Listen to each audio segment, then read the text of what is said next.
Hello everyone, welcome back to our ninth lecture of agriculture. आज के हम अपने इस लेक्चर में इरोजन एंड सॉइल कंजर्वेशन को ब्रीफली डिस्कस करने वाले हैं। तो चलिए देख लेते हैं कि आज के हम अपने इस लेक्चर में किन किन टॉपिक्स को ब्रीफली डिस्कस करने वाले हैं।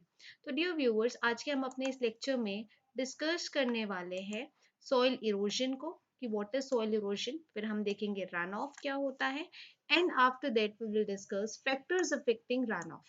उसके बाद हम देखेंगे soil loss equation due to water erosion. फिर हम बात करेंगे soil loss equation due to wind erosion की। फिर सॉइल कंजर्वेशन मेजर्स देखेंगे, लैंड कैपेबिलिटी क्लासिफिकेशन देखेंगे और conservation measures for hilly slopes. तो आज हम इन सारे टॉपिक्स के बारे में ब्रीफली डिस्कस करने वाले हैं। तो चलिए वन बाय वन करके इन सारे टॉपिक्स को डिस्कस कर लेते हैं। तो डियर व्यूअर्स, सबसे पहला है सॉइल इरोजन। तो अगर मैं सॉइल इरोजन की बात करूं तो सॉइल इरोजन बेसिकली क्या होता है। सॉइल के पार्टिकल, सॉइल का जो सरफेस होता है उसमें से जो सॉइल रिमूव होने लग जाते हैं, उस पूरे प्रोसेस को हम क्या कहते हैं, सॉइल इरोजन कहते हैं। इट मीन्स व्हाट, कि सपोज ये कोई एरिया है, ये कोई लैंड है, यहाँ पर आपने क्या किया, क्रॉप्स ग्रो की। अब यहाँ से इस सरफेस से, अपर सरफेस से सॉइल का रिमूवल हो जाना, इस अपर सरफेस से प्रोसेस होना रिमूवल ऑफ सॉइल पार्टिकल्स का by the transportation of such particles. Transportation का मतलब क्या हुआ कि यहाँ पर जितने भी पार्टिकल्स, सॉइल के पार्टिकल्स प्रेजेंट हैं, उनका ट्रांसपोर्टेशन हो रहा है, वो एक जगह से दूसरे जगह जा रहे हैं बाय मीन्स ऑफ विंड या वाटर। हवा, हवा के बहाव या पानी के बहाव की वजह से जो upper surface of the soil है उनका रिमूवल हो रहा है। तो that is your what, that is your soil erosion. फिर हम बात करते हैं रन ऑफ की। तो रन ऑफ क्या होता है। Run of is basically what, कि सपोज प्रेसिपिटेशन हो रहा है। प्रेसिपिटेशन का मतलब क्या हुआ, रेनफॉल हो रहा है। ठीक। अब प्रेसिपिटेशन के टाइम पे यहाँ पर जो सॉइल है उसने उसको एब्जॉर्ब करने की बजाय क्या किया, देखो जैसे सपोज ये कोई लैंड सरफेस है, यहाँ से बारिश हो रही है, ठीक है, मतलब हेवी रेनफॉल नहीं हो रहा है, प्रेसिपिटेशन हो रहा है। तो अब क्या हुआ कि इन बारिश के बूंदों को इन सॉइल ने, इस मिट्टी ने एब्जॉर्ब करने की बजाय यहाँ पर क्या हुआ कि ये जो सॉइल है वो इस बहते पानी के साथ, उसके बहाव के साथ सॉइल के पार्टिकल्स जो है वो भी मूव करने लगे। राइट, वो भी क्या करने लग गए, मूव करने लग गए। तो इसका मतलब क्या हुआ कि वो सॉइल क्या हो रहा है, सॉइल का रन ऑफ हो रहा है। इट मीन्स व्हाट, कि यहाँ पर सॉइल की स्थिति, सॉइल का सिचुएशन इतनी बेकार हो चुकी है कि प्रेसिपिटेशन के साथ साथ सॉइल की जो पार्टिकल्स है वो पानी के बहाव के साथ बहे जा रहे हैं। That is your what, that is your run off. It means what, कि run of is the excess from precipitation that moves out of fields and find its way to river, lakes and oceans। क्योंकि वो पानी के बहाव के साथ बह रहे हैं, तो पानी का जो बहाव है वो कहाँ तक लेकर जाएगा, या तो वो रिवर पे जाकर चल मिक्स हो जाएंगे, या तो लेक्स में, या तो ओशंस में। That is your what, that is your run of. फिर हम बात करते हैं, अगर हम रन ऑफ को स्पेशली अगर हम इसको डिफाइन करें तो रन ऑफ जो है वो किस तरीके से हो सकता है। It is equal to rainfall. Runoff कितना हो रहा है, मतलब run of is directly proportional to rainfall. अगर रन ऑफ रेनफॉल बहुत ज्यादा है, राइट, तो रन ऑफ भी क्या होगा, ज्यादा होगा। तो ये दोनों क्या होगा, एक दूसरे के इक्वल हो गए। राइट। अब अगर रेनफॉल की बात करें तो रेनफॉल में आपका क्या क्या आ सकता है, इनफिल्ट्रेशन आ जाएगा, इंटरसेप्शन आ जाएगा, सरफेस स्टोरेज आ जाएगा, सरफेस डिटेंशन आ जाएगा। मतलब रेनफॉल से इन सारी चीजें जो है वो मिलकर रेनफॉल बनती है। ठीक, इनफिल्ट्रेशन हो रहा है, मतलब फिल्ट्रेशन प्रोसेस प्रॉपरली नहीं हो रहा है, सिर्फ और सिर्फ बारिश हो रही है। ठीक, इंटरसेप्शन हो रहा है। सरफेस स्टोरेज, सरफेस स्टोरेज का मतलब क्या हुआ कि सपोज थोड़ी सी बारिश हुई, ज्यादा बारिश नहीं हुई, लेकिन अगर यहाँ पर सपोज क्या है कि यहाँ पर ऐसा सरफेस बना हुआ है कि यहाँ पर जो बारिश का पानी है वो जमा हो गया, तो किसी ना किसी तरह ये तो सॉइल को इफेक्ट ही कर रहा है। Right. Plus surface detention, surface में कोई किसी तरह की क्या आ गई, डैमेज हो गया। ठीक, तो अगर सरफेस डैमेज हो गया तो भी सॉइल की जो प्रॉपर्टी है वो तो खराब हो गई, और वो क्या हुआ, पानी के साथ वो बहता चला जाएगा। तो that is your what, that is your run off. Okay. अब देखते हैं कि what are the factors that affect run off. तो factors affecting run off are, सबसे पहला है क्लाइमेटिक फैक्टर्स। सबसे पहले हम बात करेंगे क्लाइमेटिक फैक्टर्स की। तो क्लाइमेट किस तरीके से रन ऑफ को इफेक्ट करता है? तो सबसे पहला है रेनफॉल। डेफिनेटली अभी हमने देखा कि अगर रेनफॉल ज्यादा है तो रन ऑफ भी क्या होगा, सबसे ज्यादा होगा। अब रेनफॉल कैरेक्टरिस्टिक्स किस तरीके से रन ऑफ को अफेक्ट करती है? जैसे अगर अमाउंट इंटेंसिटी बहुत ज्यादा अमाउंट में रेनफॉल हो रहा है तो रन ऑफ भी ज्यादा होगा। ड्यूरेशन, अगर बहुत टाइम तक भले ही धीरे धीरे बारिश हो रही है, रिमझिम बारिश हो रही है, लेकिन अगर उसका ड्यूरेशन काफी ज्यादा है, राइट, तो क्या होगा, रन ऑफ जो है वो ज्यादा होगा। डिस्ट्रीब्यूशन ऑफ रेनफॉल, है ना, कोई एरिया ऐसा होता है कि जहाँ पर बहुत ही ज्यादा रेनफॉल होती है, कोई कुछ एरियाज ऐसे होते हैं जहाँ पर बहुत कम रेनफॉल होती है, तो उससे भी रन ऑफ जो है वो इफेक्ट कर रहा है। फिर सेकेंडली फैक्टर है स्नोफॉल। डेफिनेटली स्नोफॉल से भी जो है आपका रन ऑफ जो है वो अफेक्ट होगा। इवेपोट्रांसपिरेशन, इवेपोट्रांसपिरेशन से भी रन ऑफ जो है वो अफेक्ट होगा। इवेपोट्रांसपिरेशन क्या होता है, ये हमने अपने प्रीवियस लेक्चर जब हम ड्राईलैंड एग्रीकल्चर वाला पोर्शन जब हम डिस्कस कर रहे थे तो वहां पर मैंने आपको ये टॉपिक जो है डिस्कस कर लिया था काफी ब्रीफ में। ओके, नेक्स्ट है फिजियोग्राफिक फैक्टर्स। अब हम फिजियोग्राफिक फैक्टर्स की बात करें तो फिजियोग्राफिक फैक्टर्स में आ जाएगा टोपोग्राफी ऑफ सॉइल। सॉइल की टोपोग्राफी कैसी है, सॉइल का टाइप कैसा है, राइट, ओरिएंटेशन उसकी कैसी है, किस तरीके से वो उत्पन्न हुआ है। जियोलॉजिकल फैक्टर, उसका vegetal cover, shape, size and of watershed, right. Watershed management आपका एक पूरा का पूरा एक कंप्लीट बहुत ही ब्रीफ टॉपिक है जिसको हम फॉरेस्ट्री में एज वेल एज एग्रीकल्चर में भी पढ़ेंगे। तो उसके लिए मैं एक अलग से लेक्चर जो है वो रिकॉर्ड करूंगी, ठीक। तो यहाँ पर घबराने वाली कोई बात नहीं है कि वाटरशेड क्या होता है या वाटरशेड मैनेजमेंट क्या होता है, एज सच यहाँ पर आप लोगों को घबराने की बात नहीं है। चलिए, अब जियोलॉजिकल फैक्टर्स की बात करते हैं तो इसमें सबसे पहला आपको दिया हुआ lithological, structural and hydrological characteristics. तो लिथोलॉजिकल बेसिकली क्या होता है, lithology is your word scientific study of rocks, right. तो अगर रॉक्स का जो स्ट्रक्चर है, शेप है, उनका जो कॉन्स्टिट्यूएंट्स है, राइट, उनकी किस तरीके से पोरोसिटी है, परमियाबिलिटी है, ट्रांसमिसिविटी है, तो ये सारे फैक्टर्स जो है वो क्या करेंगे, रन ऑफ को अफेक्ट करेंगे, राइट। तो अगर हम बात करें जियोलॉजिकल फैक्टर्स की तो यहाँ पर लिथोलॉजिकल आ जाएगा, स्ट्रक्चरल एंड हाइड्रोलॉजिकल कैरेक्टरिस्टिक्स आ जाएगा of the aquifers, permeability, porosity, transmissivity, etc. ठीक, चलिए, अब हम बात करते हैं soil loss equation due to water erosion की। तो वाटर इरोजन को हम एक सॉइल लॉस इक्वेशन के थ्रू रिप्रेजेंट करते हैं। तो यहाँ पर ये देखिए, ये काफी इंपॉर्टेंट पार्ट है, ये इससे आपको डेफिनेटली एग्जाम में क्वेश्चंस जो हैं वो बन सकते हैं। और प्रीवियस ईयर्स के जो अदर स्टेट्स के जो एसीएफ के एग्जाम्स के जो पेपर है, इनफैक्ट एग्रीकल्चर के जो कॉम्पिटेटिव एग्जाम्स होते हैं उसमें ये क्वेश्चंस काफी बार पूछे गए हैं इस टॉपिक से, ठीक। तो आपको ये जो इक्वेशन है ये इक्वेशन याद होनी चाहिए सबसे पहली बात।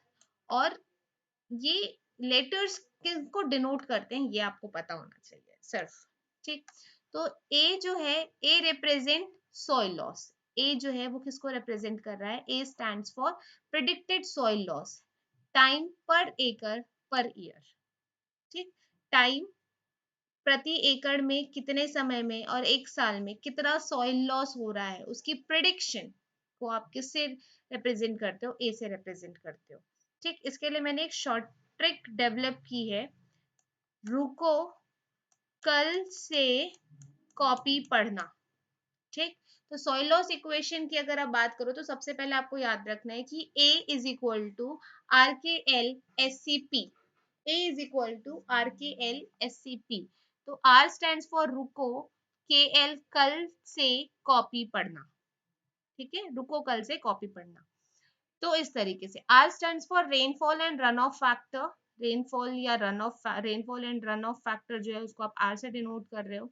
K स्टैंड फॉर सॉइल इरोडिबिलिटी, ठीक। सॉइल इरोडिबिलिटी का मतलब क्या हुआ कि सॉइल कितना इरोड हो सकता है, कितना उसका मतलब, अब सॉइल की कैपेसिटी, राइट, सॉइल की क्वालिटी पे डिपेंड करता है कि वो कितना ज्यादा इरोड हो सकता है या इरोजन हो सकता है उसका, ओके। फिर L is equal to slope length, slope की लेंथ कितनी है। S stand for slope gradient और steepness. C soil cover and management. P है आपका इरोजन कंट्रोल प्रैक्टिस। ओके तो सॉइल लॉस इक्वेशन जो है ड्यू टू वाटर इरोजन, यहाँ पर वाटर इरोजन, सॉइल लॉस जो हो रहा है वो किसकी वजह से हो रहा है, वाटर की वजह से हो रहा है, रेनफॉल की वजह से हो रहा है। तो उस इक्वेशन को आप कैसे याद रखोगे, A is equal to RKL SCP। रुको कल से कॉपी पढ़ना। ओके ठीक। नेक्स्ट एक अच्छा एक चीज यहाँ पर देखिए, active soil erosion by water and wind is prevalent over 140 million hectares, resulting in the loss of 6000 million tons of fertile soil containing about 5.53 million tons of nitrogen, phosphorus and potassium. तो ये काफी important point है कि अगर active soil erosion हो रहा है पानी से या हवा के थ्रू, तो ये जो इसका डाटा रिकॉर्ड किया गया है that is 140 million hectares, resulting in the loss of 6000, 140 million hectares में 6000 million tons of fertile soil, जिसमें से 5.53 मिलियन टन्स नाइट्रोजन होता है, फॉस्फोरस होता है और पोटेशियम होता है। तो इतना ज्यादा जो है नुकसान हो जाएगा। जैसे प्रेडिक्टेड सॉइल लॉस हमने किया ना, टी टाइम अपॉन पर टाइम पर एकड़ पर ईयर, तो उस हिसाब से ये चीज जो है ये निकाली गई हुई है। ठीक चलिए अब नेक्स्ट देखते हैं soil loss equation due to wind erosion. वो क्या था, वो वाटर इरोजन था, ड्यू टू वाटर इरोजन। अब यहाँ पर हवा की वजह से किस तरीके से सॉइल लॉस हो रहा है, सॉइल इरोजन हो रहा है, तो सॉइल का लॉस कितना हुआ ड्यू टू विंड इरोजन। तो इसको आप कैसे याद रखोगे, ई जो है वो क्या बताता है आपको, soil loss due to wind erosion. E stands for soil loss by wind erosion. तो Indian railway KFC with dhaba, ठीक, IRKFC वे WDB। तो आप इसको किस तरीके से याद रखोगे, I stands for Indian, R stands for railway, KFC से तो सब लोग भली भांति वाकिफ ही है, KFC।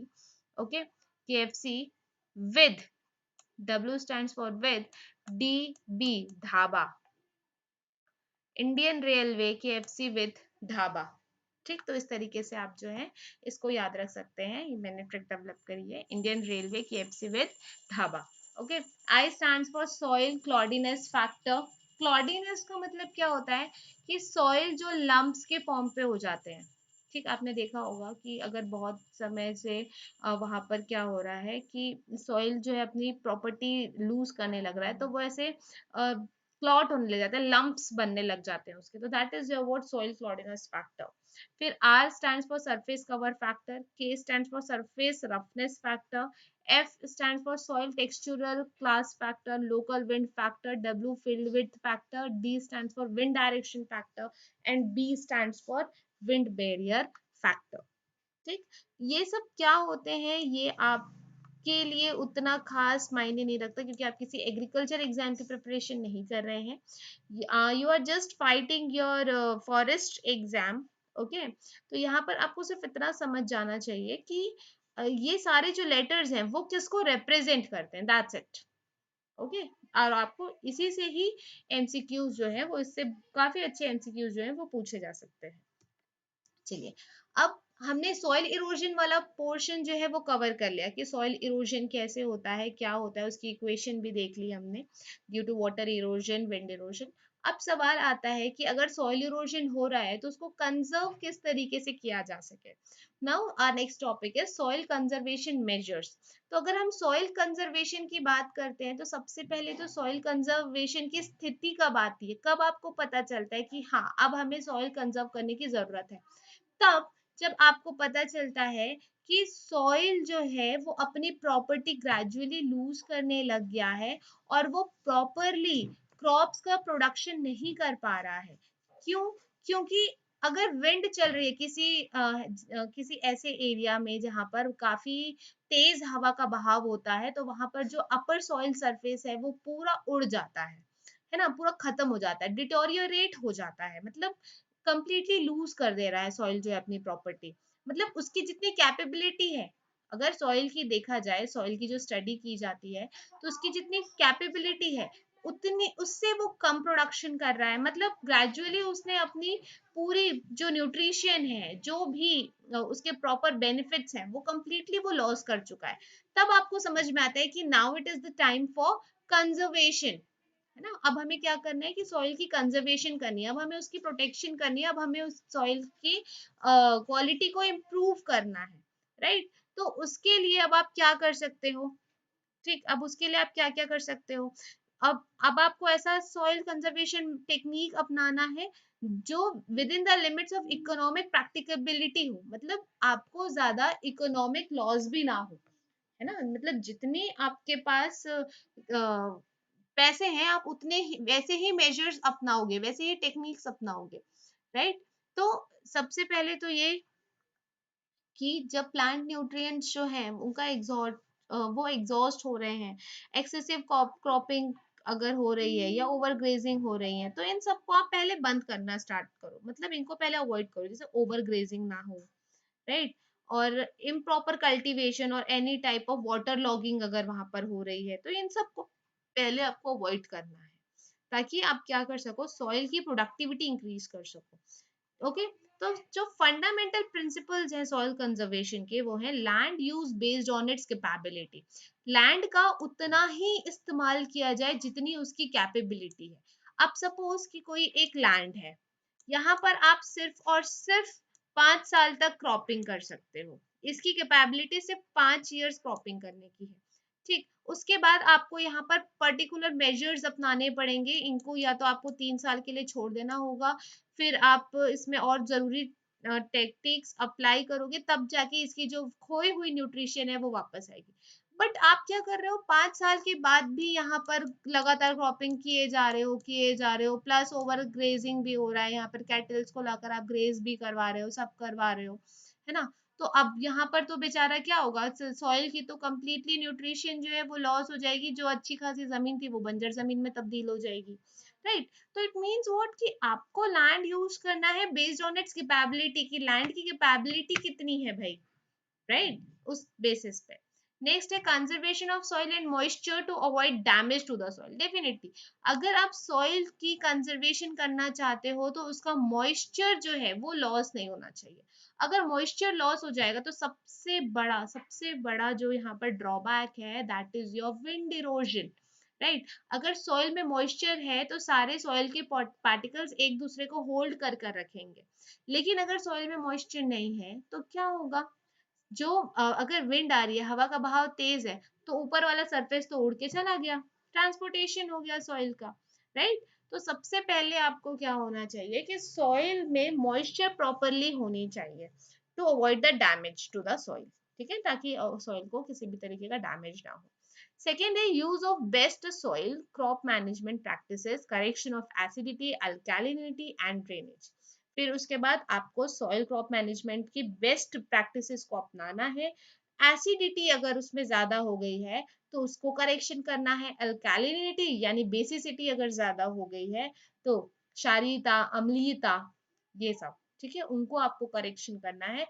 और ड्रेनेज सिस्टम प्रॉपर होना चाहिए, अगर बारिश काफी ज्यादा आ रहा है तो आप क्या करोगे, बारिश के पानी को बाहर निकालने के लिए उनका ड्रेनेज सिस्टम काफी अच्छा होना चाहिए, ताकि कम से कम सॉइल इरोजन हो, ठीक। तो ये सारे आपके फंडामेंटल प्रिंसिपल्स हैं सॉइल कंजर्वेशन के।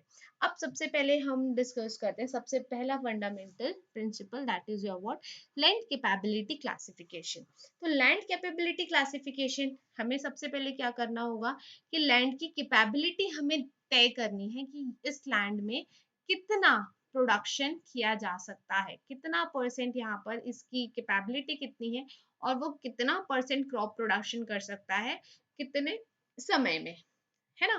तो सबसे पहला है यहाँ पर लैंड सुटेबल फॉर कल्टीवेशन। अब हमें क्या करना है, सबसे पहले हमारा जो मेजर क्राइटेरिया है जिसमें हम लैंड कैपेबिलिटी क्लासिफिकेशन को डिवाइड करते हैं, सबसे पहले हम उन लैंड्स को अलग कर लें जो सुटेबल है फॉर कल्टीवेशन, मतलब हमने ऐसी जमीन को अलग कर लिया जहां पर कल्टीवेशन प्रॉपरली हो सकती है। उसके बाद हम डिफाइन करेंगे उसको कि कितने समय के लिए हो सकती है, ठीक। सबसे पहले हमने उनको किस बेसिस पे डिफरेंशिएट कर दिया कि सबसे पहले हमने जमीनों को देखा और जमीन को उस बेसिस पे अलग किया जो कि सुटेबल है कल्टीवेशन के लिए, मतलब जहां पर प्रॉपर क्रॉप प्रोडक्शन हो सकता है। अब हमने क्या किया, उन क्रॉप्स को यहाँ पर क्या हुआ, इनको हमने 4 क्लासेस में डिवाइड कर दिया, into 4 classes, differentiated on the basis of limitation. अब देखो, हमने सबसे पहले ऐसी जमीनों को अलग किया जो कि कल्टीवेशन के लिए सुटेबल है। अब उनमें हमने क्या किया, उनमें हमने अलग अलग कैटेगरी कर दी, उनमें हमने अलग अलग क्लासेस में उनको डिफरेंशिएट कर दिया। किस बेसिस पे, on the basis of limitation. मतलब क्या हुआ कि सपोज जहां पर ऐसे एरिया जहां पर क्या होता है, इरोजन बहुत ज्यादा होता है, या तो वाटर इरोजन हो सकता है या तो विंड इरोजन हो सकता है। तो सबसे पहला क्लास, यानी कि सपोज ये ऐसा एरिया आ गया जहां पर हमने उन लैंड्स को रखा जो कि कल्टीवेशन के लिए सुटेबल है। अब हमने इनको 4 कैटेगरी में कैटेगराइज कर दिया। सपोज ये वाला पहला क्लास जो है, हमने यहाँ पर क्या किया, ये ऐसा एरिया है जहां पर जरूरत से ज्यादा इरोजन होता है, और हम चाहे जितने भी वहां पर टेक्निक्स लगा ले, फिर भी हम इरोजन वहां का कंट्रोल नहीं कर पा रहे हैं। तो अब हम क्या करेंगे, हम यहाँ पर ऐसी कल्टीवेशन करेंगे, ऐसे क्रॉप्स को लगाएंगे जो सॉइल को होल्ड कर कर रखते हैं, है ना। तो ये सबसे पहला क्या हुआ, इसको हमने किससे डिनोट कर दिया, ई से डिनोट कर दिया, फर्स्ट क्लास को, जहां पर क्या होता है, इरोजन होता है। फिर सेकेंड लिमिटेशन क्या था, क्लाइमेट था, क्लाइमेटिक फैक्टर्स, मतलब अब जहां पर आप मौसम को प्रिडिक्ट नहीं कर सकते हो, बारिश हो रही है या कभी सूखा पड़ जा रहा है, इस तरीके का, उसको हमने किससे डिनोट कर दिया, सी से डिनोट कर दिया। फिर थर्ड है वाटर कैरेक्टरिस्टिक्स, यानी कि या तो ज्यादा पानी हो रहा है, या तो पानी ही नहीं है, या तो ड्रेनेज प्रॉब्लम है। मतलब यहाँ पर जो प्रॉब्लम्स आ रही हैं वो किसकी वजह से आ रही है, पानी की वजह से आ रही है। तो उसको हमने किससे डिनोट किया, डब्ल्यू से डिनोट किया।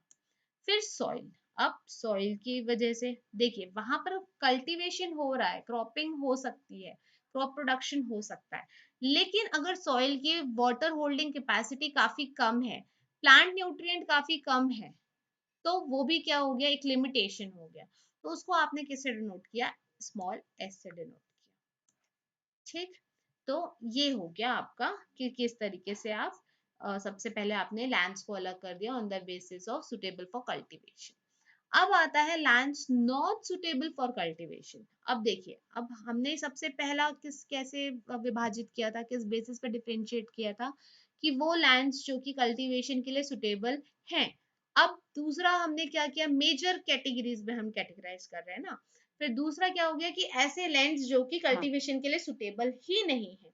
तो अब यहाँ पर हमने क्या किया, यहाँ पर हमने इन लैंड्स को भी हमने 4 क्लासेस में क्या कर दिया, डिफरेंशिएट कर दिया, which are not capable of supporting cultivation of crops. तो अब यहाँ पर, अब देखिए यहाँ पर क्रॉप्स की कल्टीवेशन नहीं की जा सकती, तो अब इस लैंड को हम किस काम में लेकर आ सकते हैं, they are use for growing grasses, grasses को ग्रो करने के लिए, फॉरेस्ट्री के लिए, और वाइल्ड लाइफ को सपोर्ट करने के लिए। ठीक, तो ये बात ध्यान में रखिएगा कि जो लैंड्स को हम कल्टीवेशन के लिए इस्तेमाल नहीं कर सकते, उन्हें भी हमने 4 कैटेगरी में कैटेगराइज कर दिया, 4 क्लासेस में हमने उनको कैटेगराइज कर दिया है। और उन उस लैंड्स को हम किसके लिए यूज करते हैं, these lands are use for growing grasses, forestry and supporting wild life. ठीक, तो अगर हम इन according to US soil conservation के अकॉर्डिंग, फर्स्ट 4 क्लासेस जो हैं वो हैं class 1, class 2, class second, class third and class fourth, जो है ये कल्टीवेशन के लिए इस्तेमाल किए जाते हैं। और 6th to 8th जो है they are not use for cultivation. ठीक, ये तो हमने हमारे अकॉर्डिंग हमने क्या कर लिया, 4 क्लासेस में क्लासिफाई कर लिया। लेकिन according to US soil conservation service, उन्होंने सबसे पहले 4 क्लास जो थे, class first, second, third and fourth, उनको उन्होंने कहा कि they can be use for cultivation. और जो क्लास 5th to 8th थे, they can not be use for cultivation, but for the regular cultivation हम सिर्फ और सिर्फ फर्स्ट, सेकेंड और थर्ड को यूज कर सकते हैं। तो ये काफी इंपॉर्टेंट पॉइंट है, इससे भी आपको एमसीक्यूज, बहुत ही बेहतरीन एमसीक्यूज यहाँ से पूछे जा सकते हैं। ठीक, तो सबसे पहले बात करते हैं क्लास 1 की। तो क्लास 1 में क्या होता है कि किसी भी तरीके की लिमिटेशन नहीं होती है, कुछ नहीं होता है, ये एकदम क्लास 1 है भाई, एकदम A1 क्लास है ना। तो यहाँ पर क्या होगा, it is well suited for intensive crop cultivation, यहाँ पर परमानेंट इरिगेशन सिस्टम होगा, well drained level level lens होंगे, हाई वाटर होल्डिंग कैपेसिटी होगी। ठीक, तो यहाँ पर क्या होगा, यहाँ पर ऐसे लैंड्स को सिर्फ और सिर्फ क्रॉप मैनेजमेंट प्रैक्टिसेस की जरूरत होगी ताकि उनकी प्रोडक्टिविटी काफी अच्छी बनी रहे, use of fertilizers, manures, crop rotation etcetera. तो यहाँ पर जो है example of class 1 are alluvial soils of Indo Gangetic plains. तो ये बहुत ही ज्यादा इम्पोर्टेंट है कि क्लास 1 में आप किन क्लास फर्स्ट में आप किस तरह की एग्जाम्पल्स आते हैं या कौन आता है इस कैटेगरी के अंदर, तो वो है alluvial soils of Indo Gangetic planes. ठीक, नेक्स्ट है क्लास सेकेंड।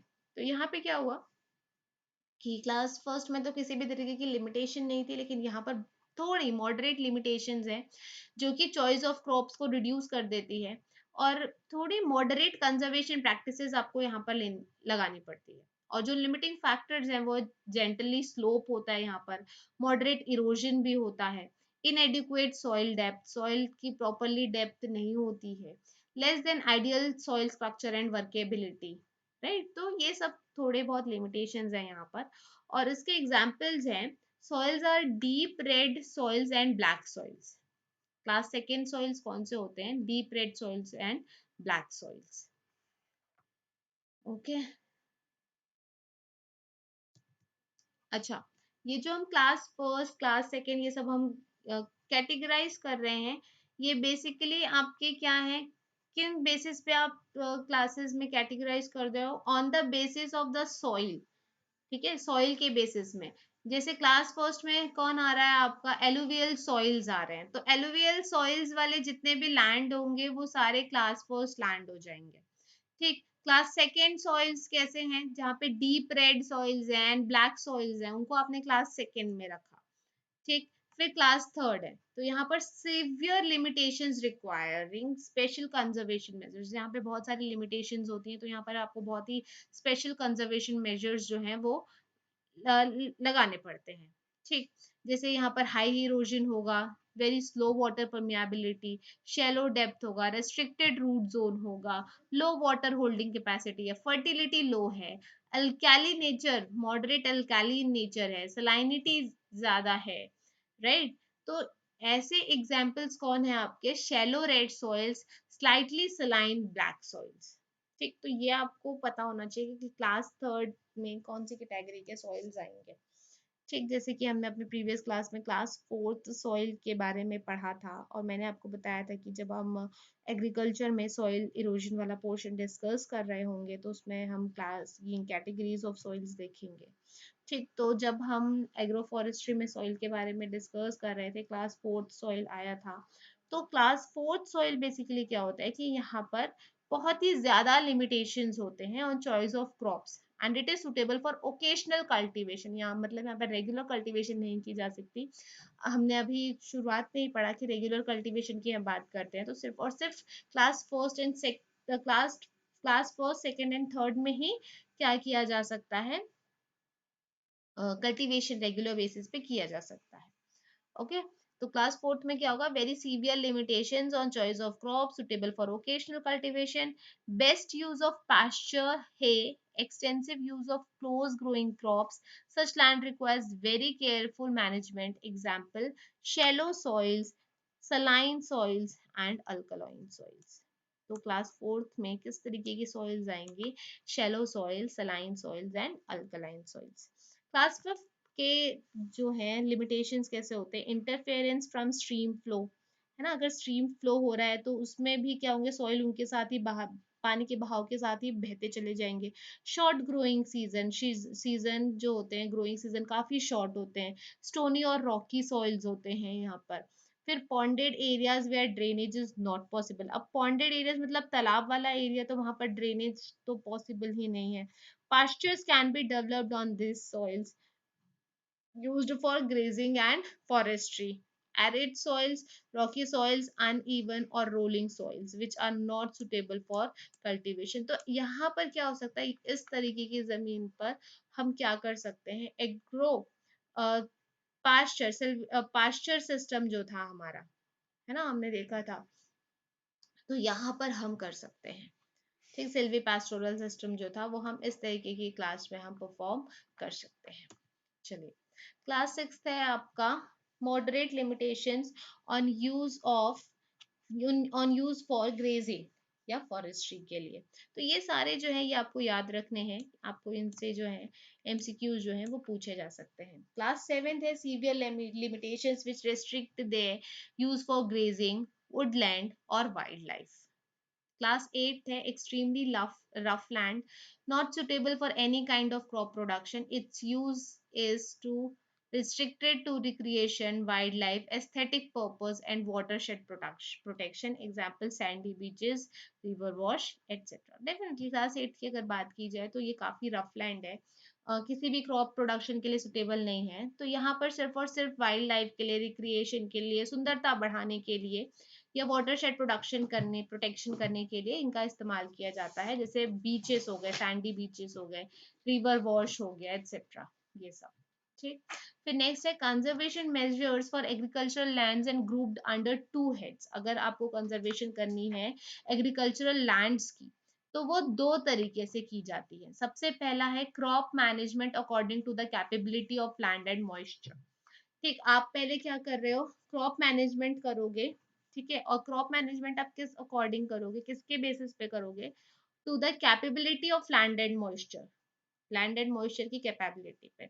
फिर agronomic and engineering measures, on the basis of agronomic and engineering measures। तो factors influencing, इन सारे measures को जो factors influence करते हैं वो है soil, land slope and rainfall characteristics of the area। definitely अगर आपको crop management भी करना है, ठीक, according to the capability of land, land की कैपेबिलिटी और मॉइस्चर के अकॉर्डिंग अगर आपको क्रॉप मैनेजमेंट करना है तो सबसे पहले आपको वहां की सॉइल देखना पड़ेगा कि कौन सी क्लास की सॉइल है, राइट, वहां का लैंड स्लोप कैसा है, रेनफॉल कैसा है। तो ये एक एक करके हम इन सारी बातों को डिस्कस करते हैं। सबसे पहले हम बात करते हैं एग्रोनॉमिक मेजर्स की।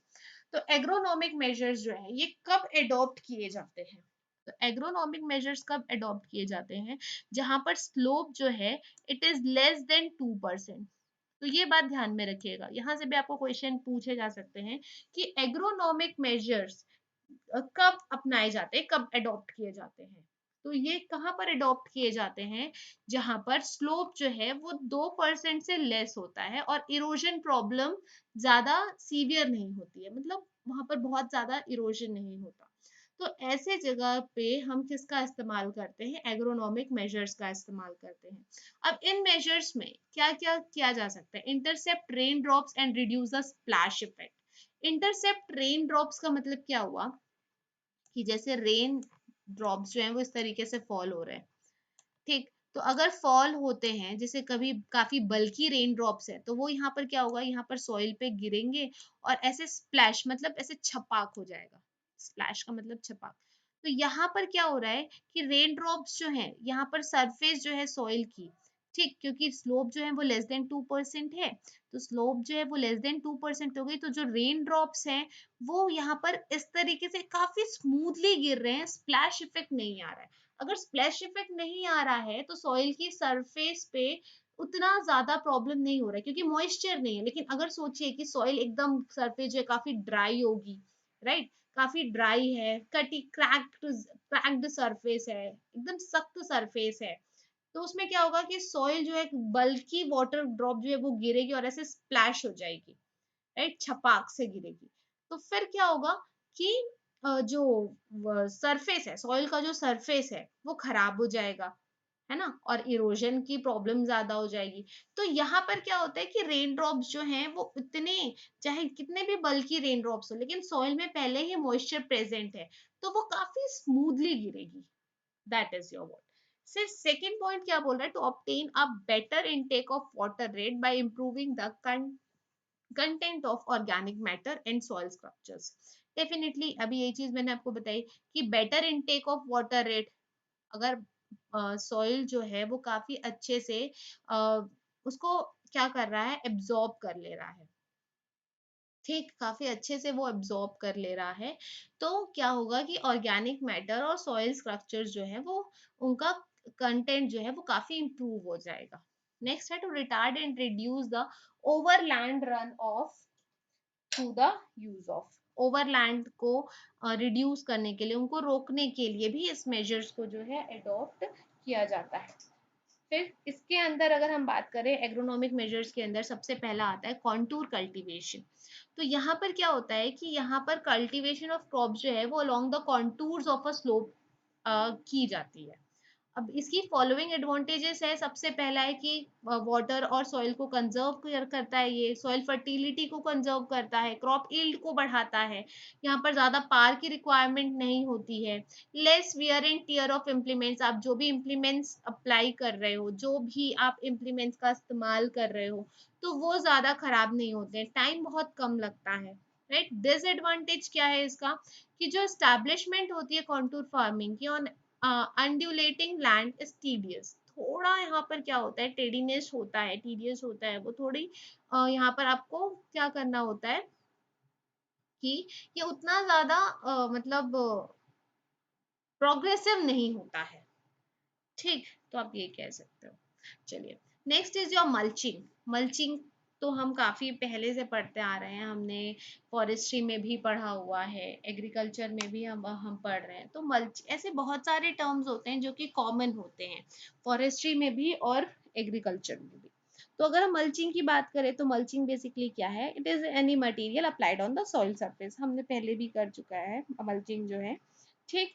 तो क्या करते हैं यहाँ पर, अगर हम मल्चिंग कर रहे हैं सॉइल सरफेस पे, तो ये क्यों किया जाता है, to check evaporation and improve soil water, है ना, मतलब सॉइल की मॉइस्चर को बनाए रखने के लिए, राइट, सॉइल की मॉइस्चर को बनाए रखने के लिए मल्चिंग जो है वो की जाती है।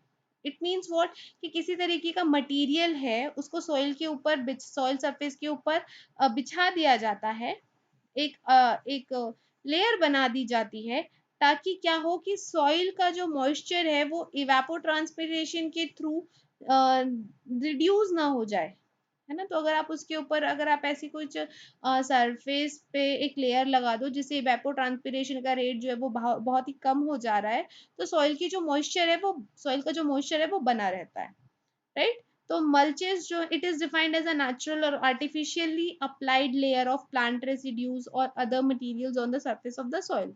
अब अगर हम मल्चेस की बात करें तो मल्चेस जो है, it can be use for various reasons, बहुत सारी रीजंस की वजह से इसको इस्तेमाल किया जाता है, but water conservation and erosion control are the most important for agriculture in dry regions. अगर ड्राई रीजन्स में बात किया जाए तो वहां पर वाटर कंजर्वेशन और इरोजन कंट्रोल के लिए इसको मेजरली इसको इस्तेमाल किया जाता है, ओके। अब यहाँ पर हम किस तरीके से मल्चेस हो सकते हैं, या तो क्रॉप रेसिड्यूज के थ्रू, जैसे स्ट्रॉज हैं या लीव्स जो बचे आपने उनको सॉइल सरफेस पर फैला दिया, या प्लास्टिक फिल्म्स, पॉलीथीन्स जो हमने देखा था, पॉलीथीन्स को आपने बिछा दिया, तो वो भी क्या करता है, मल्चेस की तरह फंक्शन करता है, ओके। फिर इम्फेक्ट्स ऑफ मल्चिंग की बात करें तो मल्चिंग इफेक्ट जो है वो सॉइल वाटर को किस तरीके से करता है, through run off control, run off control हो जाएगा आपका, increase infiltration, decrease evaporation and weed control.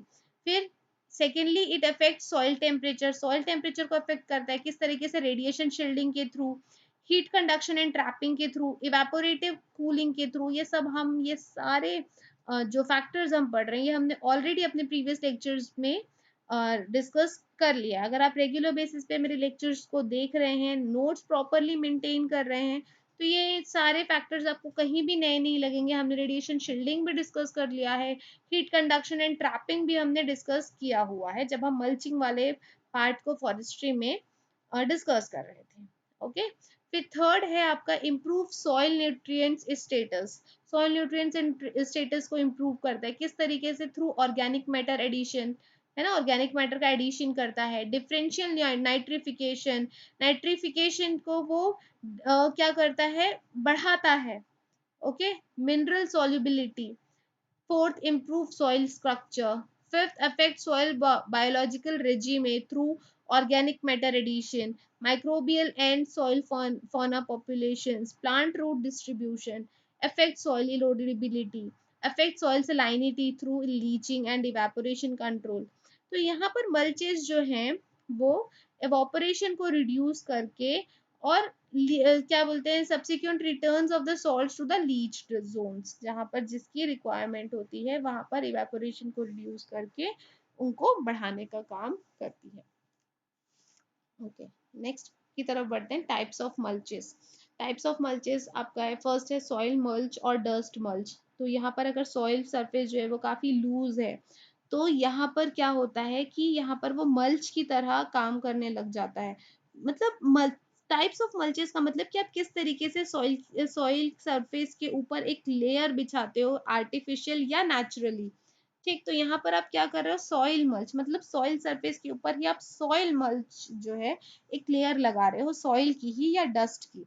तो अगर सॉइल सरफेस काफी लूज है ना, एकदम हार्ड नहीं है, काफी लूज है, तो मतलब एक एक पार्टिकल्स जो है, जैसे रेत हो गया, रेत जो है आपकी मुट्ठी में आ गया और फिर आपने उसको छोड़ दिया, तो वो कैसा होता है, काफी लूज होता है। तो वैसे ही अगर सॉइल है, तो कि सॉइल का सरफेस काफी लूज है, तो वो किस तरीके से एक्ट करता है, it will act as a mulch, और फिर वहां पर क्या होता है कि वो इवेपोरेशन को रिड्यूस कर देता है।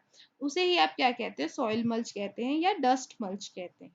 तो यहाँ पर क्या होता है कि इंटर कल्टिवेशन, अगर आप इंटर कल्टिवेशन कर रहे हैं तो it create soil mulch in growing crops. It यहाँ पर आप देख लीजिएगा, ये बहुत ही इंपॉर्टेंट है कि ये वाला ध्यान रखिएगा। इंटर कल्टीवेशन जब आप कर रहे होते हैं तो वो सॉइल मल्च जो है उनको क्रिएट करने का काम करता है। नेक्स्ट है stubble mulch. Stubble mulch mulch क्या होगा, जैसे क्रॉप रेसिड्यूज रहे, जैसे व्हीट स्ट्रॉ रह गया आपका, है ना, व्हीट स्ट्रॉ रह गया या कॉटन स्टॉक्स रह गए जो कि सॉइल सरफेस पर भी बच गए हैं, तो वो क्या क्रिएट करते हैं, दे क्रिएट स्टबल मल्च। यानी कि वो भी क्या करेंगे, अगर आप उनको, जैसे हमने पढ़ा था अपने फॉरेस्ट्री में, हमने स्ट्रॉ वाला पार्ट पढ़ा था, राइट, व्हीट स्ट्रॉ वाला। तो व्हीट स्ट्रॉ जो है, अगर कॉटन स्टॉक्स है, अगर वो सॉइल सरफेस पे रह गए हैं, तो वो क्या क्रिएट करते हैं, दे क्रिएट स्टबल मल्च। फिर है स्ट्रॉ मल्च। तो straw is use as a mulching material. Plastic mulch हमने ये भी किया हुआ है, polyethylene polyvinyl chloride are used as mulching particles. फिर है वर्टिकल मल्चिंग। तो वर्टिकल मल्चिंग क्या है, subsoiling is probably the most effective method of breaking hard pans to improve root penetration, aeration and water percolation। ठीक, जैसे मैंने आपको बताया कि अगर आपका जो सॉइल्स का सरफेस है वो काफी स्ट्रॉन्ग है, उसमें क्रैक्स आ गए हैं, है ना, और तो वो क्या करेगा कि अगर आप वर्टिकल मल्चिंग कर रहे हो वहां पर, तो वो वहां पर इम्प्रूव करेगा रूट पेनिट्रेशन को, रूट जो है वो नीचे तक जा पाएगा, काफी नीचे तक गया तो उसको प्रॉपरली न्यूट्रिशन मिलेगा। ठीक, तो to prolong the beneficial effect of subsoiling, a method called vertical mulching has been developed. The object of vertical mulching is to fill slots with OM, organic matter। Okay, आपने slots को किससे fill किया, organic matter से fill किया, and keep them open and functional for a longer period. It means what, कि जैसे suppose ये surface है, ये सरफेस काफी ड्राई है, यहाँ पर कुछ कुछ ऐसे क्रैक्स पड़े हुए हैं। ठीक, यहाँ पर क्या पड़े हुए हैं, क्रैक्स पड़े हुए हैं। अब क्या होता है कि अगर आप यहाँ पर कोई प्लांट ग्रो कर रहे हो, ठीक, सपोज आपने यहाँ पर कोई प्लांट ग्रो किया, अब ये जो प्लांट है इसका जो रूट है वो प्रॉपरली अंदर तक नहीं जा रहा है। क्यों, क्योंकि ये सरफेस काफी ड्राई है, वो अंदर तक नहीं जा रहा है, तो उसको प्रॉपरली क्या नहीं मिलेगा, न्यूट्रिशन नहीं मिलेगा। तो यहाँ पर आप किस तरीके की मल्चिंग अप्लाई करते हो, वर्टिकल मल्चिंग अप्लाई करते हो। तो वर्टिकल मल्चिंग क्या होता है कि यहाँ पर जो स्लॉट्स हैं, जो खाली जगह है, वहां पर आपने ऑर्गेनिक मैटर का एडिशन कर दिया। अब जब आपने उनको ऑर्गेनिक मैटर से आपने उनको फिल कर दिया और फिर आपने उनको खुला छोड़ दिया, और फिर जो ऑर्गेनिक मैटर है वो अपना फंक्शन करने लगेंगे, है ना, और फिर सॉइल की क्वालिटी जो है वो इम्प्रूव होने लग जाएगी। उसके बाद यहाँ पर जो आपने पौधे लगाए थे उनका जो रूट पेनेट्रेशन है वो काफी अच्छा हो जाएगा, जो हार्ड पेन था वो अब हार्ड नहीं रहेगा, राइट। तो that is your what, that is your vertical mulching. तो यहाँ पर क्या होता है कि in black soils to remove to improve infiltration and storage of rain water, vertical mulches are formed। तो ये काफी इंपॉर्टेंट पॉइंट है, इसको ध्यान में रखिएगा, नोट डाउन कर लीजिएगा। It consists of digging narrow trenches across the slope at intervals and placing the straw or crop residues in this trenches. Trenches क्या होता है, जैसे ये है, ठीक, यहाँ पर आपने ऐसे इतना जो है इतना गड्ढा कर दिया, ठीक, तो ये क्या कहलाएगा, आपका ट्रेंच कहलाएगा, ठीक, इस तरीके। This is mostly practised in coffee gardens, ये ध्यान रखिएगा। वर्टिकल मल्चिंग कहाँ पर प्रैक्टिस किया जाता है मोस्टली, तो this is mostly practised in coffee gardens. The pruned plant material is placed in contour trenches formed between rows of coffee or in trenches of around the plants in concentric each year in one circle। तो ये किस तरीके से होता है यहाँ पर दिया हुआ, आप एक बार पढ़ लीजिएगा, आपको समझ आ जाएगा। आगे हम कॉन्टूर ट्रेंचेस जब डिस्कस करेंगे तो वहां पर आपको और ये चीज जो है वो और अच्छे से क्लियर हो जाएगी। ओके, नेक्स्ट है dense growing crops. Dense growing crops जो है it provide maximum cover to soil, example cowpea and moong. Dense growing crops जो है ये क्या करता है, it provide maximum cover to soil. Growing of BD tobacco causes maximum loss of soil and water. Therefore, a cover cum manure crop is grown during the early monsoon before tobacco plant transplanting। अगर आपको अब क्या करनी है, tobacco transplanting करनी है, तो उसके पहले आप क्या करते हो, ये काउपी को आपने ग्रो कर दिया, मूंग को आपने ग्रो कर दिया। ओके, तो यहाँ पर क्या होगा कि ये जब आपने इनको ग्रो किया तो इनको ग्रो करने के बाद आप टोबैको प्लांट को ग्रो करते हो। इससे क्या होता है कि ये तब तक जब काउपी और मूंग आपने लगाया हुआ है तब तक इन्होंने सॉइल के न्यूट्रिशन को प्रॉपरली मेंटेन किया, राइट, और इनफैक्ट सॉइल की न्यूट्रिशन जो है उनको काफी इंक्रीज कर दिया।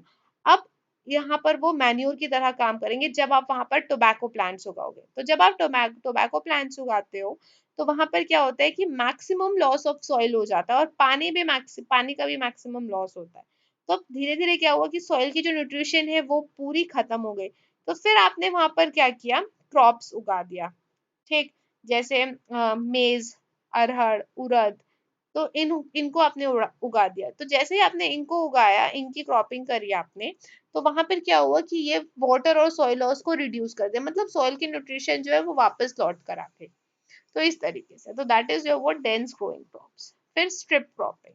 तो स्ट्रिप क्रॉपिंग क्या होती है, जहां पर दो या दो से ज्यादा क्रॉप साइमल्टेनियसली स्ट्रिप्स में एक साथ ग्रो किए जाते हैं to permit independent cultivation but narrow enough for the crops to interact agronomically। ठीक, तो strip cropping जो it is essential another form of rotation। It may be defined as a process of growing the series of alternate strips of various types of crops laid out so that all tillage and management practices are performed across the slope or on the contour। ठीक, तो यहाँ पर क्या हो रहा है कि it is also a type of agronomic measures. अगर सॉइल की जो है वो ज्यादा लॉस हो रहा है तो आप स्ट्रिप क्रॉपिंग कर रहे हो। स्ट्रिप क्रॉपिंग क्या करेगा, ये एक दूसरे से एग्रोनॉमिकली इंटरैक्ट कर रहे हैं और सॉइल की जो न्यूट्रिशन है, उनका जो वाटर है, उसका जो मॉइस्चर है, वो उसको क्या कर रहे हैं, बना कर रख रहे हैं। ठीक, और तो और ये क्या करते हैं, रन ऑफ इरोजन को कंट्रोल करते हैं, सॉइल फर्टिलिटी को भी क्या करते हैं, कंट्रोल करते हैं। तो स्ट्रिप क्रॉपिंग की अगर हम बात करें तो स्ट्रिप क्रॉपिंग जो होता है it is of four types. It is of four types. सबसे पहला है आपका कॉन्टूर स्ट्रिप क्रॉपिंग। तो कंटूर स्ट्रिप क्रॉपिंग की अगर हम बात करें तो यहाँ पर क्या होता है, growing of soil exposing and erosion, ठीक है, permitting crops in strips of suitable width across the slopes on contour। अगर आप contour strip cropping कर रहे हो तो आप क्या कर रहे हो कि इस तरीके से आप स्ट्रिप कर रहे हो अक्रॉस द स्लोप्स के अकॉर्डिंग आप क्या कर रहे हो, स्ट्रिप्स बना रहे हो। ठीक, such crop shortens the length of slope, checks the run off. अगर स्लोप ज्यादा है तो रन ऑफ भी ज्यादा होगा, लेकिन अगर आप स्लोप को ध्यान में रखते हुए स्ट्रिप्स बना रहे हो यूजिंग कॉन्टूर, तो वहां पर क्या होगा कि वो लेंथ ऑफ स्लोप को कम कर देगा, रन ऑफ को बराबरली चेक करता है, बराबर ही वो क्या करता रहेगा, चेक करता रहेगा, और वाटर एब्जॉर्प्शन को वो इंक्रीज करेगा। ठीक, तो here care of contour is of utmost importance. आपको कंटूर की जो केयर है वो बहुत ही अच्छे से करनी है। कंटूर जो है ये आप लोग डेफिनेटली सिविल सर्विसेज की प्रिपरेशन कर रहे हैं तो ज्योग्राफी में आपने पढ़ा ही होगा कि कंटूर क्या होता है, काफी अच्छे से आप लोगों को पता होगा। नेक्स्ट है फील्ड स्ट्रिप क्रॉपिंग। तो planting of farm crops in more or less parallel strips across fairly uniform slopes. But not on exact contour is your what field strip cropping. मतलब फार्म क्रॉप्स को parallelly parallel strips में, ठीक, uniform slopes में grow करना, लेकिन contours exact नहीं होने चाहिए, वो आपकी क्या कहलाती है, फील्ड स्ट्रिप क्रॉपिंग कहलाती है। फील्ड स्ट्रिप क्रॉपिंग क्या हुआ कि जैसे टॉल ग्रोइंग क्रॉप्स हैं आपके, जैसे ज्वार ज्वार हो गया, मेज हो गया, ये सारे कैसे होते हैं आपके, टॉल ग्रोइंग क्रॉप्स होते हैं। And low growing crops alternately arranged straight and long but relatively narrow parallel strips laid out right across the direction of the prevailing wind regardless of contour. तो यहाँ पर क्या होता है कि विंड स्ट्रिप है, तो आपने क्या किया, सपोज एक लाइन पे आपने लॉन्ग टॉल ग्रोइंग क्रॉप्स आपने लगा दी, फिर आपने शॉर्ट ग्रोइंग क्रॉप्स लगाया, फिर आपने टॉल टॉल ग्रोइंग क्रॉप्स लगाया, फिर आपने लो ग्रोइंग क्रॉप्स लगाया। तो अब आप यहाँ पर ऑल्टरनेटली उनको अरेंज कर रहे हो, स्ट्रेट एंड लॉन्ग को, but relatively narrow parallel strips laid out right across the direction of the prevailing wind। अब विंड जो है आप उनकी डायरेक्शन में, यहाँ पर विंड डायरेक्शन जो है उसकी प्रॉपरली केयर की जाती है। ऑब्जेक्टिव क्या होता है कि विंड इरोजन को कंट्रोल करना rather than water erosion. Water erosion से ज्यादा आप विंड इरोजन को कंट्रोल करना चाहते हैं। That is your what wind strip cropping. Next है हमारा परमानेंट और टेम्पररी बफर स्ट्रिप क्रॉपिंग। तो यहाँ पर क्या होता है, to take care of critical that is steep और highly eroded slopes in the fields under contour strip cropping. Okay, तो it does not from form आएगा, ये फ्रॉम टाइप हो गया FORM, part of crop rotation unlike other strips of perennial legumes, grasses or shrubs on a permanent or temporary basis। Buffer strips are contour strips of grass, counter strips of grasses or other erosion resisting vegetation between or below cultivated strips or fields। ठीक, the width of the strips of erosion resisting crops and erosion permitting crops depends upon slope। अब यहाँ पर क्या हो रहा है कि यहाँ पर आप परमानेंट या टेम्पररी बफर स्ट्रिप क्रॉपिंग कर रहे हो। तो टू, जैसे क्रिटिकल स्टीप है या हाईली इरोडेड स्लोप्स है, मतलब बहुत ही ज्यादा यहाँ पर, अब जैसे सपोज हिली एरिया हो गया, वहां पे काफी ज्यादा स्लोप्स है, ठीक, तो अब काफी ज्यादा स्लोप्स है तो वहां पर सॉइल इरोजन भी काफी ज्यादा होगा, राइट। अब यहाँ पर आप क्या करते हो, यहाँ पर आप क्रॉप रोटेशन, जैसे बाकी जगह में क्रॉप रोटेशन होता है, यहाँ पर आप क्रॉप रोटेशन भी नहीं कर सकते हो। तो इस तरीके से यहाँ पर क्या होता है कि सपोज आपने पेरिनियल लेग्यूम्स लगा दिए, ठीक, तो पेरिनियल लेग्यूम्स लगा दिए या ग्रासेस लगा दिए या श्रब्स लगा दिए परमानेंट या टेम्परेरी बेसिस पे। तो बफर स्ट्रिप्स किस तरीके से होते हैं, जैसे एक स्ट्रिप्स आपने ग्रास का लगा दिया ताकि वो सॉइल इरोजन को क्या कर सके, रेजिस्ट कर सके वेजिटेशन को, बिलो कल्टिवेटेड स्ट्रिप्स और fields.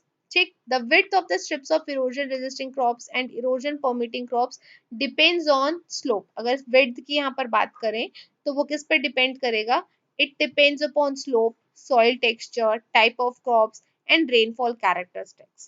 Strip cropping is not adopted in India on a large scale because of the small size holdings। तो ये जो है ये काफी important point बन जाता है।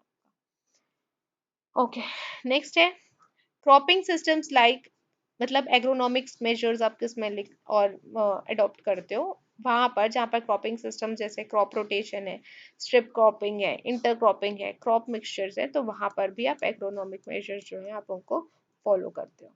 नेक्स्ट है हमारा मैकेनिकल मेजर्स। तो मैकेनिकल मेजर्स जो है ये कहाँ पर अडॉप्ट किए जाते हैं, जहाँ पर जहाँ पर एग्रोनॉमिकल प्रैक्टिसेस जो है उनको एज अ सप्लीमेंट इस्तेमाल किया जाता है, और जहां पर लैंड स्लोप जो है वो मोर देन 2% है, वहां पर मैकेनिकल मेजर्स जो है उनको अडॉप्ट किया जाता है। इसका ऑब्जेक्टिव क्या है, to increase the time of concentration by intercepting the run off and thereby providing an opportunity for the infiltration of water. यानी कि रन ऑफ अगर हो रहा है तो उसको रोकने के लिए, ठीक, इसका ऑब्जेक्टिव ये है। फिर to divide a long slope into several short ones. अगर बहुत ही ज्यादा ज्यादा स्लोप है, बहुत ही लंबा स्लोप है, तो उनको छोटे छोटे शॉर्ट वन स्लोप्स में डिवाइड करने के लिए, as so as to reduce the velocity of run off and thus prevent erosion. तो क्या होगा कि अगर आप इनको छोटे छोटे स्लोप्स में अगर आप काट दे रहे हो, डिवाइड कर दे रहे हो, तो वेलोसिटी जो है रन ऑफ की वो स्लो हो जाएगी और वो इरोजन जो है वो प्रिवेंट हो जाएगा। सबसे पहला है बेसिन लिस्टिंग। तो बेसिन लिस्टिंग क्या होता है? Making of small interrupted basin along the contour effective और retentive soils having mild slopes. आपने क्या किया? छोटे छोटे बेसिन अलोंग द कॉन्टूर आपने बनाया, ठीक है, और इससे क्या हुआ कि सॉइल जो है वो माइल्ड स्लोप्स में, जैसे सपोज आपने यहाँ से एक बेसिन निकाल दी, यहाँ से एक बेसिन निकाल दी, यहाँ से एक बेसिन निकाल दी, तो अब देखिए ये स्लोप्स जो है वो पार्ट्स में डिवाइड हो गए। तो अब यहाँ पर क्या हुआ कि यहाँ से अब जो सॉइल्स जो है उनका इरोजन काफी कम हो जाएगा। फिर नेक्स्ट है subsoiling, breaking of hardpan by the subsoiler at 30 to 60 centimeter depth and 90 to 80 centimeter interval। हार्डपैन को, हार्डपैन मतलब काफी सरफेस जो है उसमें काफी क्रैक्स हैं और काफी हार्ड सरफेस है सॉइल का। नेक्स्ट है कॉन्टूर बॉन्डिंग, तो making a comparatively narrow based embankment eight intervals cross across the land slope on a level that is along the contour.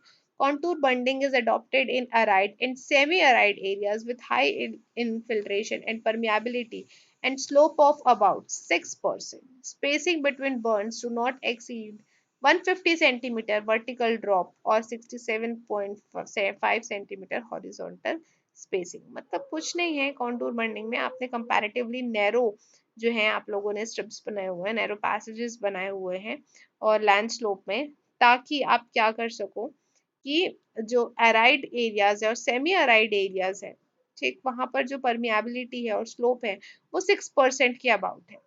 तो वहां पर अगर आप स्पेसिंग जो है वो 150 सेंटीमीटर से ज्यादा नहीं होना चाहिए, और जो 67.5 सेंटीमीटर जो है उनकी उतनी हॉरिजॉन्टल स्पेसिंग होनी चाहिए, उसको आप क्या कहते हो? कॉन्टूर बंडिंग कहते हो। ओके, नेक्स्ट है graded bunding and channel terraces. तो ये एक बार आप पढ़ लीजिएगा, यहाँ पर आपको ये सारी चीजें जो है वो समझ में आ जाएंगी। ऐसा कुछ उतना खास नहीं है, आप एक बार रीड कर लेंगे सिमिलरली तो आपको याद हो जाएगा, समझ आ जाएगा। नेक्स्ट है ब्रॉडबेड एंड फरो सिस्टम। फरो जैसे क्या होता है कि जैसे सपोज ये यहाँ पर कोई होल है, यहाँ से नीचे से एक ऐसा गया और फिर यहाँ पर आके वो यहाँ पर ऐसे इस तरीके से, तो ये क्या होता है? फरो, ठीक। तो suitable for managing rain water in black soils where surface drainage during the monsoon period is a problem. ये फिर bench terracing, usually practiced on slope ranging from 16 to 33% on steep sloping and undulating land. Intensive farming is possible only with bench terracing. The vertical drop may vary from 60 to 180 centimeter depending on the slope and soil conditions. तो bench terracing किस तरीके से होता है? जैसे steps के form पे, ठीक, जैसे ये एक फर्स्ट स्टेप यहाँ पर आपने क्रॉपिंग करी, फिर यहाँ पर सेकेंड स्टेप इस तरीके से यहाँ पर आपने क्रॉपिंग करी, फिर ये थर्ड, तो ये क्या होता है? स्टेप्स के फॉर्म पे होता है। तो that is your what? That is your bench terracing. फिर zing terracing, adopted in lands with 3 to 10% slope, अगर 3 से या 10% स्लोप है तो ये वहां पर अडॉप्ट किया जाता है। Zinc terraces are constructed in medium to deep soils in moderate to high rainfall areas, ठीक। It is adopted to cut down from upper area for the benefit of crops grown in lower side and to ensure adequate drainage during periods of heavy rainfall। Next है conservation measures for hilly slopes. हिली slopes में आप किस तरीके से conservation measures अपनाते हैं? That is your what? Conservation measures for hilly slopes. तो सबसे पहला है कॉन्टूर ट्रेंचिंग एंड एफॉरेस्टेशन। अब ट्रेंचेस क्या होते हैं? जैसे देखिए ये क्या है? ये एक तरीके का ट्रेंच है, मतलब आपने क्या किया? ये स्लोप है, अब स्लोप में आपने सॉइल इरोजन को रोकने के लिए, है ना, क्योंकि यहाँ पर देखिए यहाँ पर काफी तेजी से सॉइल इरोजन होगा, काफी तेजी से सॉइल इरोजन होगा, प्लस वाटर जो है वो यहाँ पर वाटर जो है वो भी नहीं रुकेगा, वाटर भी क्या होगा? यहाँ से कंप्लीटली लॉस हो जाएगा स्लोप है। तो आपने यहाँ पर क्या किया? ट्रेंच बना दिया, और यहाँ से आपने जितनी भी मिट्टी निकाली थी आपने उसको यहाँ पर स्टोर करके रख दिया, जिसको आपने क्या कह दिया? स्पॉइल बैंक कह दिया, ठीक।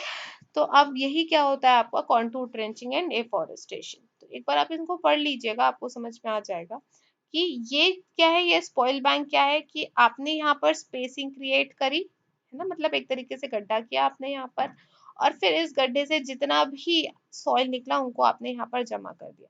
तो अब क्या हुआ कि यहाँ पर जो है, एक तो सबसे पहले वाटर जो है वो यहाँ पर आकर स्टोर हो जाएगा इस ट्रेंच में, और यहाँ से वाटर का लॉस नहीं होगा।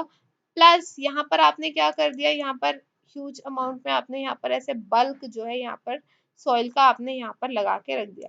तो अब यहाँ पर क्या होगा कि वाटर सबसे पहले यहाँ पर आकर स्टोर हो जाएगा, प्लस यहाँ पर जो सॉइल था, सरफेस था, अब वो यहाँ पर इरोड नहीं होगा।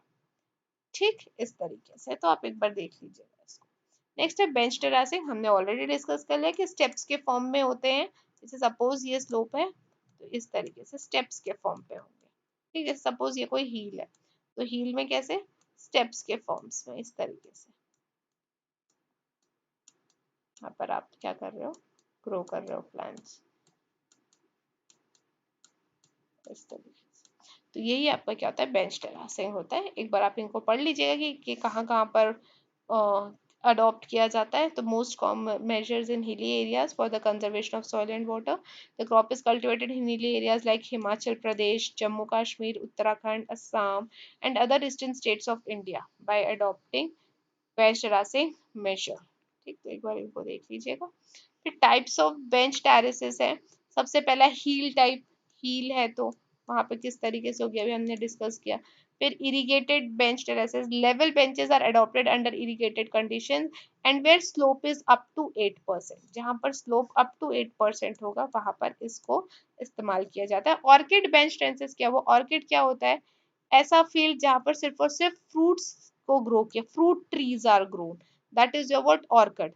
तो जैसे हिमाचल प्रदेश में बहुत ही ज्यादा एप्पल की क्रॉपिंग की जाती है, एप्पल की क्रॉपिंग की जाती है, तो वहां पर क्या होगा, उसको आप क्या कहोगे, ऑर्किड बेंच टेरेसेस कहोगे। ओके, नेक्स्ट है according to slope of benches and rainfall condition. तो अगर आप बेंच टेरेसेस को अपना रहे हो तो ये क्या हो रहा है कि जहां पर लो रेनफॉल होता है, ठीक है, मतलब 750 से कम रेनफॉल होता है, तो वहां पर आप बेंच टेरेसेस क्या कराते हो, स्लोपिंग आउटवर्ड्स। ठीक, आउटवर्ड्स करवाते हो आप।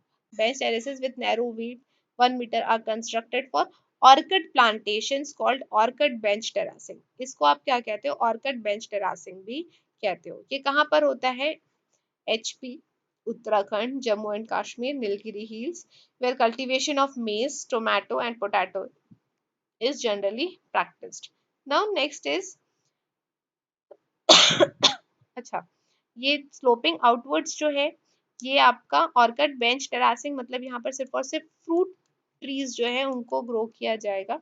ये है बेंच टेरासिंग स्लोपिंग इनवर्ड्स। तो ये कहाँ पर होता है, HP, Uttarakhand, J&K, Nilgiri hills, जहाँ पर टोमेटो, पोटैटो और मेज की कल्टीवेशन की जाती है। फिर next is your bench terraces with level and table top. Definitely ये क्या हो गया, जहां पर मीडियम रेनफॉल हो रहा है, इवनली डिस्ट्रीब्यूटेड है, डीप और हाईली परमिएबल सॉइल्स है, तो जहां पर इरिगेशन फैसिलिटीज अवेलेबल हैं उनको आप इरिगेशन बेंच टेरासेस कहते हो। और यहाँ पर जनरली राइस ग्रो किया जाता है।